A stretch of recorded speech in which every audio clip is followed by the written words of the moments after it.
अस्सलाम वालेकुम dear students. आज के हमारे टॉपिक में हमने डिस्कस करना है केमिओस्मोसिस को। लेकिन इससे पहले मैं आपको एक बात बता दूं कि हमारे जो पिछले लेक्चर्स हैं सेलुलर रिस्पायरेशन के, उसमें आपने एक टर्म जो है काफ़ी बार पढ़ी, इलेक्ट्रॉन ट्रांसपोर्ट चेन की।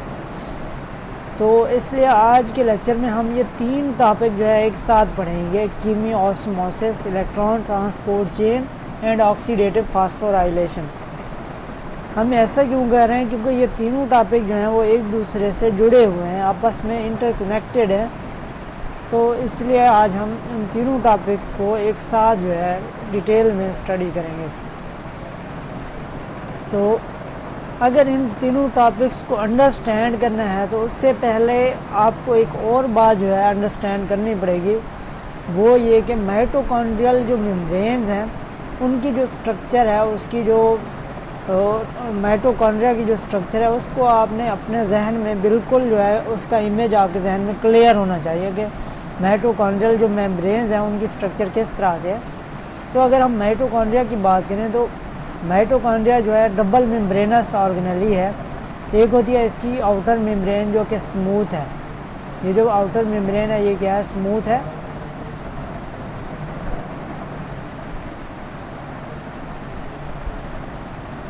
ये क्या है हमारे पास? जो इसकी बाहर वाली दीवार है ये क्या है इसकी? ये आउटर मेम्ब्रेन है।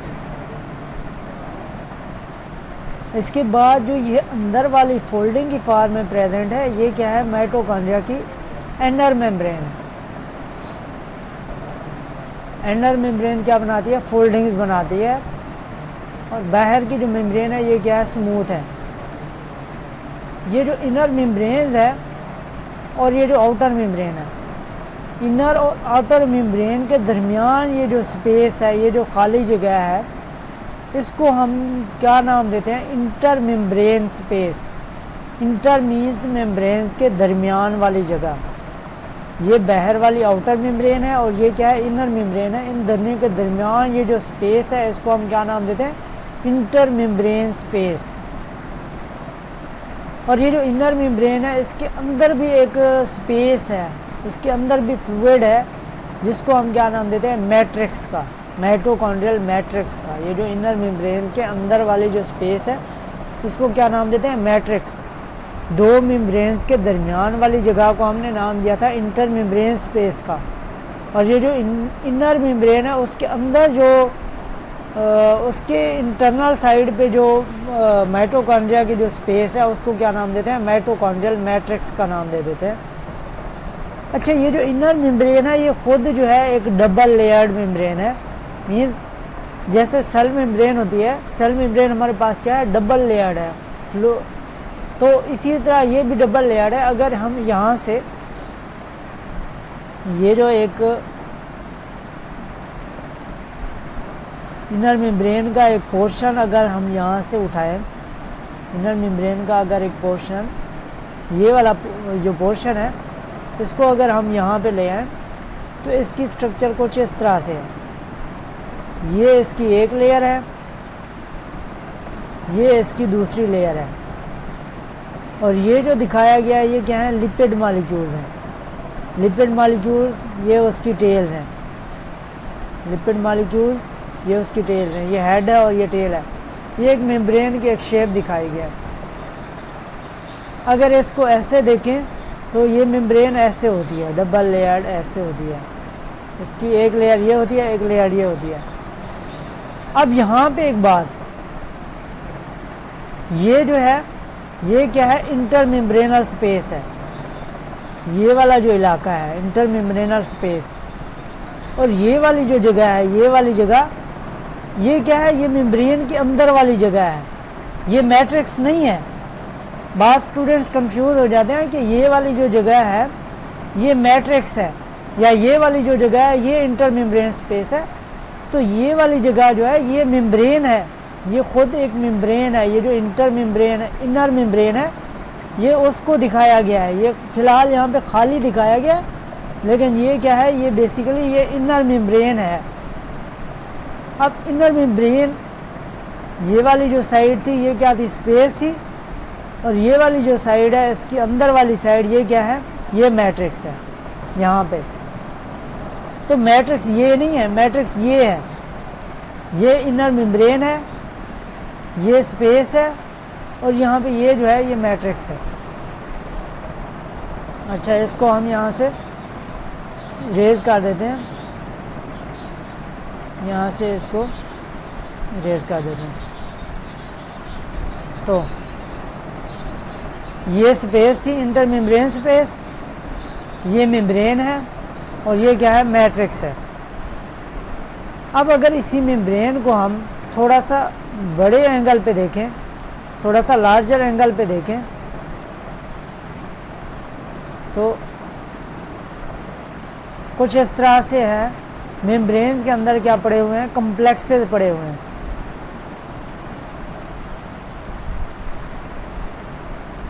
मेम्ब्रेन के अंदर यहाँ पे डिफरेंट जो है कॉम्प्लेक्सेस पड़े हुए हैं।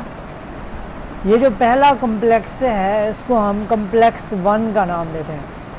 वैसे तो टॉपिक में इन सारे कॉम्प्लेक्सेस को जो है डिफरेंट नेम्स दिए गए हैं, लेकिन यहाँ पे हम जो है अपनी अंडरस्टैंडिंग के लिए, सिंपलिसिटी के लिए जस्ट इसको कॉम्प्लेक्स 1 का नाम देंगे। ये क्या है, कॉम्प्लेक्स 1। यहाँ पे एक और छोटा सा कॉम्प्लेक्स पड़ा हुआ है, ये क्या है, कॉम्प्लेक्स 2। ये क्या है हमारे पास, कॉम्प्लेक्स 3। ये क्या हमारे पास, कॉम्प्लेक्स 4। ये कॉम्प्लेक्स 1 और कॉम्प्लेक्स 3 के दरमियान यहाँ पे एक स्पेसिफिक प्रोटीन प्रेजेंट है। इस प्रोटीन को हम क्या नाम देते हैं, कोएंजाइम Q। ये जो CO से क्या है, कोएंजाइम, और ये Q है, कोएंजाइम Q। ये क्या है, प्रोटीन्स हैं, चैनलिंग प्रोटीन्स हैं, जो कि कॉम्प्लेक्स 1 और कॉम्प्लेक्स 3 के दरमियान में प्रेजेंट है। इसी तरह कॉम्प्लेक्स 3 और कॉम्प्लेक्स 4 के दरमियान में भी डिफरेंट जो है कैरियर प्रोटीन प्रेजेंट हैं, जिनको हम क्या नाम देते हैं, साइटोक्रोम का। ये क्या प्रेजेंट है, साइटोक्रोम प्रेजेंट है। तो साइटोक्रोम जो है, ये जो साइटोक्रोम प्रोटीन है ये एक नहीं है, बल्कि ये एक कॉम्प्लेक्स होता है। ये एक तरतीब से पड़ी होती हैं। First of all cytochrome B present होता है, उसके बाद साइटोक्रोम C होता है, उसके बाद साइटोक्रोम A, और एंड में आके साइटोक्रोम A3 प्रेजेंट है। तो ये एक तरतीब में प्रेजेंट है, लेकिन यहाँ पे हमने अपनी सिंपलिसिटी के लिए जस्ट इनको साइटोक्रोम कॉम्प्लेक्स के नाम से हमने इसको डिनोट करना है। और यहाँ पे लास्ट में जो है, लास्ट में यहाँ पे क्या प्रेजेंट है, यहाँ पे ये ऑक्सीजन एटम प्रेजेंट है। ये क्या है हमारे पास, ऑक्सीजन एटम प्रेजेंट है, जो कि फाइनल इलेक्ट्रॉन एक्सेप्टर है। और एंड में हमारे पास आके ये जो एंजाइम प्रेजेंट है इसको क्या नाम देते हैं हम, ATP सिंथेज का या ATP सिंथेज का। ये मेम्ब्रेन के ऊपर पड़े हुए हैं, ये सारे इनर मेम्ब्रेन के ऊपर पड़े हुए हैं। ये जो सारे जो कॉम्प्लेक्स हैं ये क्या है, इनर मेम्ब्रेन के ऊपर प्रेजेंट है। और ये इनर मेम्ब्रेन की अगर ये वाली जो बाहर वाली साइड देखें तो ये क्या है, इंटर मेम्ब्रेनल स्पेस है। ये जो इंटर मेम्ब्रेनल स्पेस है ये है। और ये जो अंदर वाली साइड है ये क्या है, ये मैट्रिक्स है। ये अंदर वाली साइड क्या है, मैट्रिक्स है, जहाँ पे NADH और FADH2 जो पड़े हुए हैं, ये क्या है, मैट्रिक्स वाली साइड है। ये हमारे पास क्या है, ये हमारे पास मैट्रिक्स है, मैट्रिक्स। अच्छा, अब अगर हम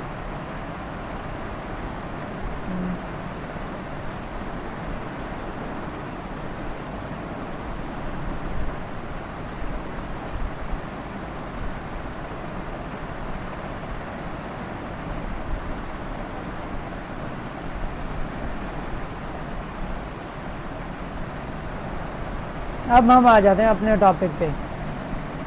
तो इलेक्ट्रॉन ट्रांसपोर्ट चेन इसे क्यों कहा गया है, क्योंकि ये जो प्रोटीन कॉम्प्लेक्सेस हैं, प्रोटीन के जो 5 कॉम्प्लेक्स पड़े हुए हैं, ये क्या है, एक चेन की फॉर्म में मेम्ब्रेन के ऊपर अरेंज है, एक चेन की फॉर्म में अरेंज है। तो इसलिए इसको क्या नाम देते हैं, चेन का नाम देते हैं, ट्रांसपोर्ट चेन का। और इलेक्ट्रॉन ट्रांसपोर्ट चेन का नाम क्यों देते हैं? क्योंकि ये जो इलेक्ट्रॉन है ये यहाँ से ट्रेवल कर रहा है थ्रू ऑक्सीडेशन रिडक्शन मैकेनिज्म, कि एक मॉलिक्यूल क्या हो जाता है, ऑक्सीडाइज होता है। एक मॉलिक्यूल फर्स्ट ऑफ ऑल क्या करता है, इलेक्ट्रॉन एक्सेप्ट करता है तो वो क्या हो जाता है, रिड्यूस हो जाता है। फर्स्ट क्या, ये जो है फर्स्ट ऑफ ऑल जो फर्स्ट कम्प्लेक्स है, जैसे ही NaDH अपना इलेक्ट्रॉन इसे देता है तो ये क्या हो जाता है, रिड्यूस हो जाता है। रिड्यूस हो जाएगा तो इसके अंदर क्या हो जाती है, एनर्जी क्या हो जाती है, यहाँ से एनर्जी रिलीज होती है। इसके बाद ये क्या होता है, ऑक्सीडाइज होता है। यहाँ से ये जो कम्प्लेक्स 1 है ये ऑक्सीडाइज होता है और इलेक्ट्रॉन यहाँ से कोएंजाइम Q की तरफ आ जाता है। ये इलेक्ट्रॉन रिलीज़ करता है तो ये कोएंजाइम Q की तरफ इलेक्ट्रॉन आ जाता है, और जैसे ही कोएंजाइम Q जो है इलेक्ट्रॉन एक्सेप्ट करता है तो ये जो कोएंजाइम Q है ये क्या हो जाता है, ऑक्सीडाइज, ये क्या हो जाता है, रिड्यूस हो जाता है। जैसे ही ये ऑक्सीडाइज हुआ कम्प्लेक्स 1 और कोएंजाइम Q रिड्यूस हुआ तो यहाँ पे क्या होती है, यहाँ पे एनर्जी रिलीज होती है। ये जो एनर्जी है ये क्या करती है, यहाँ से जो ये प्रोटॉन्स जो हैं, ये मैट्रिक्स के अंदर क्या है, हाइड्रोजन आयंस प्रेजेंट हैं या प्रोटॉन प्रेजेंट है। ये जो एनर्जी यहाँ से रिलीज होती है ये क्या करती है, ये यहाँ से प्रोटॉन्स को पंप करती है। प्रोटॉन्स को पंप करती है तो प्रोटॉन जो है यहाँ इंटरमेम्ब्रेनल स्पेस में जो है जमा होना शुरू हो जाते हैं और यहाँ पे ये जो है ग्रेडियंट बना देते हैं। तो ये जो एनर्जी है ये यहाँ पे ज़ाया नहीं हुई। इस एनर्जी ने क्या किया, हाइड्रोजन आयंस को यहाँ से पंप किया और इंटरमेम्ब्रेनल स्पेस में क्या कर दिया, जमा कर दिया, और ये एनर्जी यहाँ पे हाइड्रोजन आयंस की फॉर्म में स्टोर हो गई है। ये एनर्जी ज़ाया नहीं हुई, ये एनर्जी यहाँ पे आके हाइड्रोजन आयंस की फॉर्म में क्या हो गई, स्टोर हो गई। अब इलेक्ट्रॉन्स हमारे पास कहाँ आ गए थे, कोएंजाइम Q की तरफ आ गए थे। अब कोएंजाइम Q क्या करेगा, ऑक्सीडाइज हो जाएगा, अपने इलेक्ट्रॉन क्या करेगा, रिलीज करेगा। यहाँ से इलेक्ट्रॉन रिलीज होंगे तो ये क्या हो गया, ऑक्सीडाइज हो गया कोएंजाइम Q। और ये जो इलेक्ट्रॉन है ये कहाँ पे आ जाते हैं, कॉम्प्लेक्स 3 की तरफ आ जाते हैं। जैसे ही कॉम्प्लेक्स 3 ने इलेक्ट्रॉन एक्सेप्ट किया तो ये वाला जो इलेक्ट्रॉन एक्सेप्ट करके क्या हो जाता है, ये रिड्यूस हो जाता है। अब ये जो रिड्यूस्ड कॉम्प्लेक्स 3 है ये फिर नेक्स्ट जो है ये ऑक्सीडाइज होगा और नेक्स्ट जो है साइटोक्रोम कॉम्प्लेक्स को क्या करेगा, रिड्यूस करेगा। जैसे ये साइटोक्रोम्स को रिड्यूस करेगा तो इसी दौरान इसकी ऑक्सीडेशन हो जाती है, मीन्स यहाँ से इलेक्ट्रॉन निकल जाते हैं। तो इस ऑक्सीडेशन के नतीजे में फिर से क्या होता है, एनर्जी क्या होती है, रिलीज होती है। ये वाली एनर्जी जो है ये क्या करती है, फिर से जो है प्रोटॉन्स को पंप करती है towards the intermembrane space.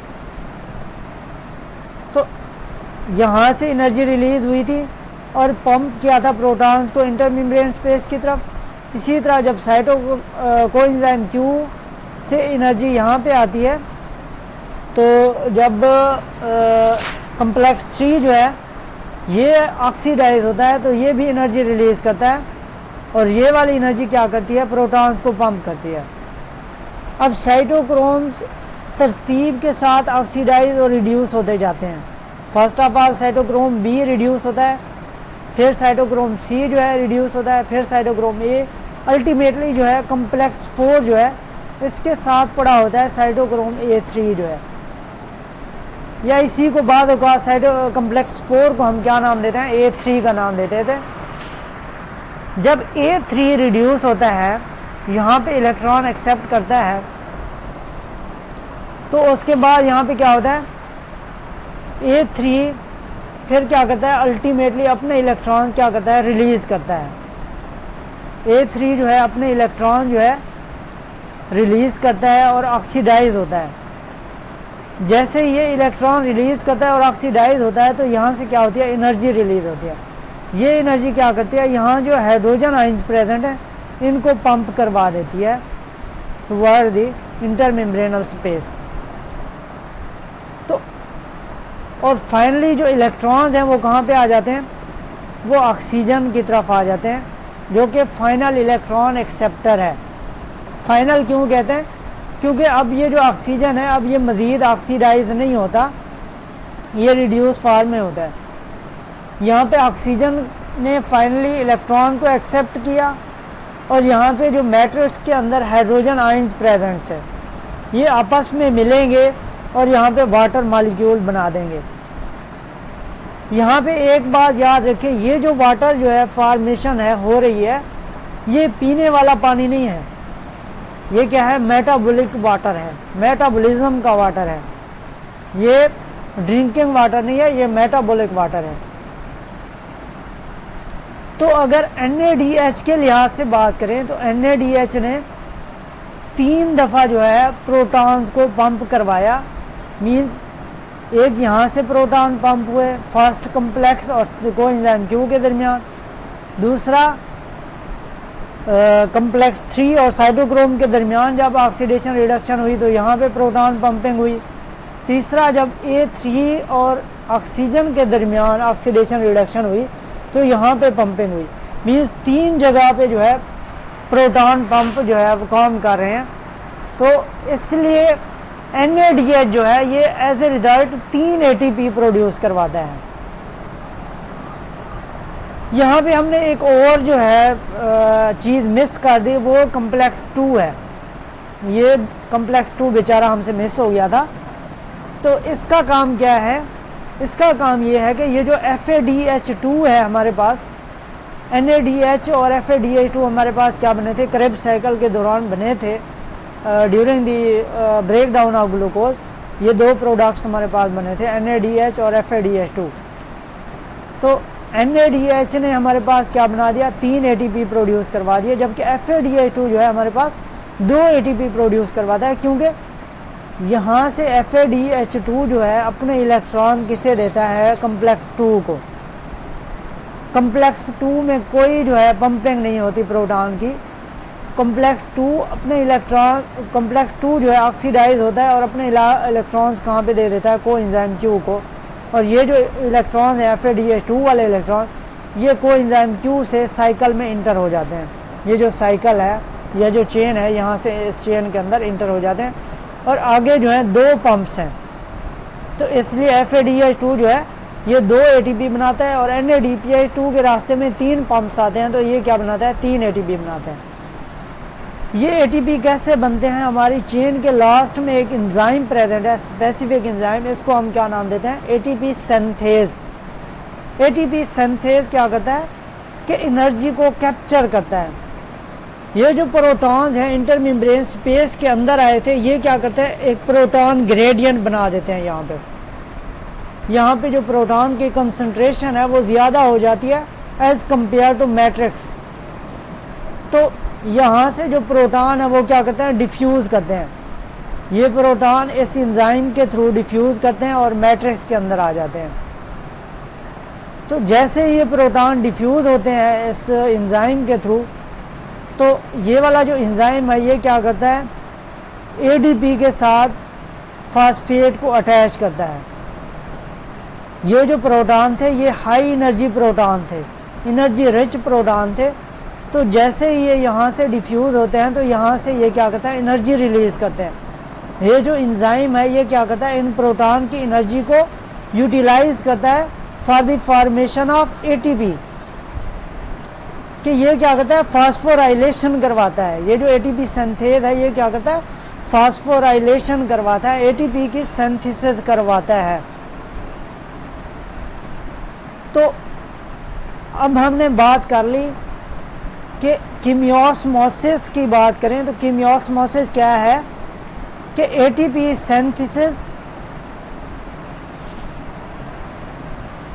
By using proton gradient, कि इस प्रोटॉन ग्रेडियंट को यूज़ करते हुए फास्फोराइलेशन या ATP सिंथेसिस का जो प्रोसेस है उसको हम क्या नाम देते हैं?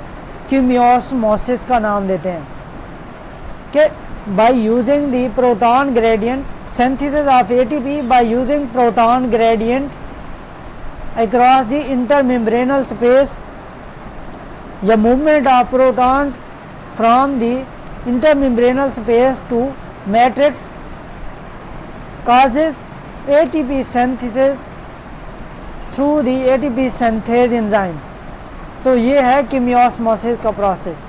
और इलेक्ट्रॉन ट्रांसपोर्ट चेन क्या थी, ये जो सारा कम्प्लेक्स था इसके थ्रू जो इलेक्ट्रॉन की मूवमेंट है यहाँ से फाइनल इलेक्ट्रॉन एक्सेप्टर तक, ये इसको हम क्या नाम दिया, हमने क्या नाम दिया था, इलेक्ट्रॉन ट्रांसपोर्ट चेन का।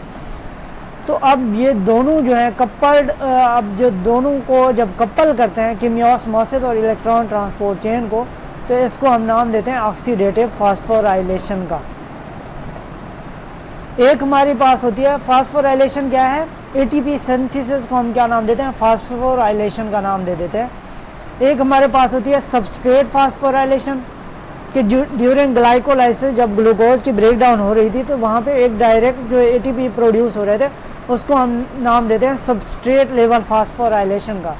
और दूसरी होती है ऑक्सीडेटिव फास्फोराइलेशन, जिसमें हम इलेक्ट्रॉन ट्रांसपोर्ट चेन को यूज़ करते हैं for the synthesis of ATP, कि ATP synthesis by using electron transport chain, कि इलेक्ट्रॉन ट्रांसपोर्ट चेन के थ्रू जो एटीपी की सिंथेसिस है इसको हम क्या नाम देते हैं, ऑक्सीडेटिव फास्फोराइलेशन का नाम देते हैं। तो इसमें दोनों प्रोसेस यूज हो रहे हैं, कीमियोस्मोसिस और इलेक्ट्रॉन ट्रांसपोर्ट चेन। तो आज का हमारा जो प्रोसेस है ये इतना तक है। अगर इसमें कोई कन्फ्यूजन हो तो आप बाद में डिस्कस कर सकते हैं। अपना ख्याल रखिएगा, क्योंकि स्पेसिफिकली मैं आपको बार बार कहता रहता हूँ कि कोविड का जो सीज़न चल रहा है ये, इसमें आप खुसूसी ख्याल रखें, मास्क का इस्तेमाल करें, उसके अलावा आप सोशल डिस्टेंसिंग को फॉलो करें, क्राउड वाली जगह पे जाने से गुरेज करें, और अपना खुसूसी जो है ख्याल रखें, और वैक्सीनेशन जो है वो लाजमी करवाएं। Okay, thank you.